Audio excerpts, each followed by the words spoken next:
ছাত্র শিবির এবং জামাতকে বিগত 16 বছরে যেভাবে তুলে ধরা হয়েছে, এরা একটি সন্ত্রাসী সংগঠন যাদের কোনো জ্ঞান নেই, ইসলামের নামে মূর্খতা ছড়ায়, নারীদের অধিকার হরণ করে, তারা কটূক্তিতে লিপ্ত এবং তারা যুদ্ধ অপরাধী। কিন্তু আপনি ছাত্র শিবিরের ইতিহাস জানলে আপনার তাদের সম্পর্কে ধারণা বদলে যাবে।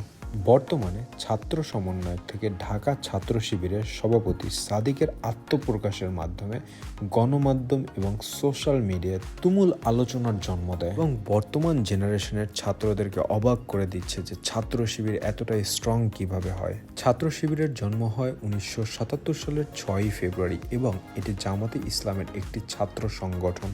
আমরা যেমন আওয়ামী লীগের হেলমেট বাহিনী ছাত্রলীগকে চিনি, অথবা জন্ম নিয়েছে ছাত্রলীগ,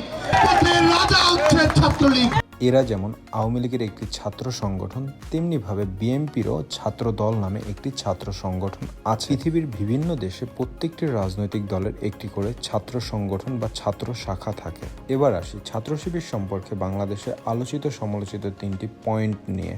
প্রথম পয়েন্ট, খুবই আলোচিত, বাংলাদেশের ইসলামিক দলগুলো এবং ছাত্র শিবির সম্পর্কে একটি গোষ্ঠী এমনভাবে তুলে ধরার চেষ্টা করেন তারা ইসলামিক দল করেন বিধায় তাদের জ্ঞান নেই, শিক্ষা নেই, যোগ্যতা নেই, তারা ইসলামিক পুরানো জ্ঞান ব্যতীত বর্তমান বিজ্ঞানের সম্পর্কে তাদের কোনো ধারণাই নেই। কিন্তু সত্যটা আপনার কাছে অবিশ্বাস্য মনে হলেও ছাত্র শিবিরের নেতৃবৃন্দদের প্রত্যেকটি নেতৃবৃন্দ অত্যন্ত শিক্ষিত এবং সুশিক্ষায় সুশিক্ষিত এবং জুলাইয়ের অভ্যুত্থানে তাদের অংশগ্রহণ এবং তাদের মাস্টার প্ল্যান এটাই প্রমাণ করে তারা কতটা অর্গানাইজড একটা ছাত্র সংগঠন এবং বাংলাদেশের সব থেকে ইন্টেলিজেন্ট একটি ছাত্র সংগঠন ছাত্র শিবির। এবং তাদের সম্পর্কে জ্ঞানের অজ্ঞতার যে মন্তব্য ছড়ানো হয়েছে এটা কিছু নাস্তিক্যবাদী মানুষের ঘৃণার বহিঃপ্রকাশ ব্যতীত কিছুই না। কারণ দেখুন, সর্বশেষ ক্ষমতাসীন দলের ছাত্র সংগঠন ছাত্রলীগের দিকে লক্ষ্য করলে আপনারা দেখতে পারবেন এখানে যে এরা কতটা শিক্ষিত। নাম্বার 2, ইসলামিক দলগুলো এবং ছাত্র শিবির সম্পর্কে আরেকটি কুরুচিপূর্ণ বক্তব্য বা মন্তব্য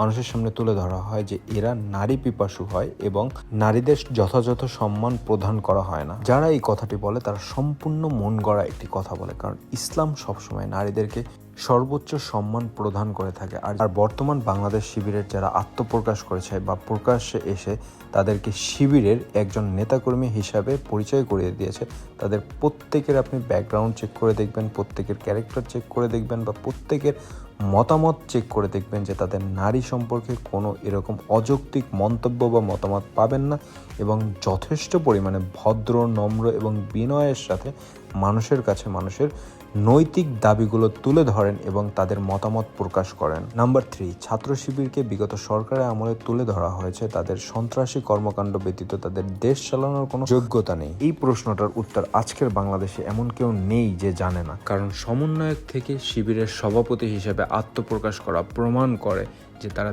দেশের পরিবর্তনে কতটা ইন্টেলিজেন্সের সাথে কাজ করেছেন এবং কাজ করতে পারেন এবং দেশের ক্রান্তিকালে ছাত্র এবং জনতার পাশাপাশি তারাও দেশের পরিবর্তনে একটি গুরুত্বপূর্ণ ভূমিকা রেখেছেন এবং তাদের এই গুরুত্বপূর্ণ ভূমিকাটা বর্তমান বাংলাদেশের প্রত্যেকটা মানুষ সমর্থন করেন। যুক্তিতর্কে যে কাউকে ভালো এবং খারাপ হিসেবে আপনার মতামতের মাধ্যমে তুলে ধরতে পারবেন, এটা সম্পূর্ণ আপনার ব্যক্তিগত। আমি এখানে জাস্ট আমার মতামত প্রকাশ করলাম, আপনার মতামত কমেন্ট করে অবশ্যই জানাবেন। আর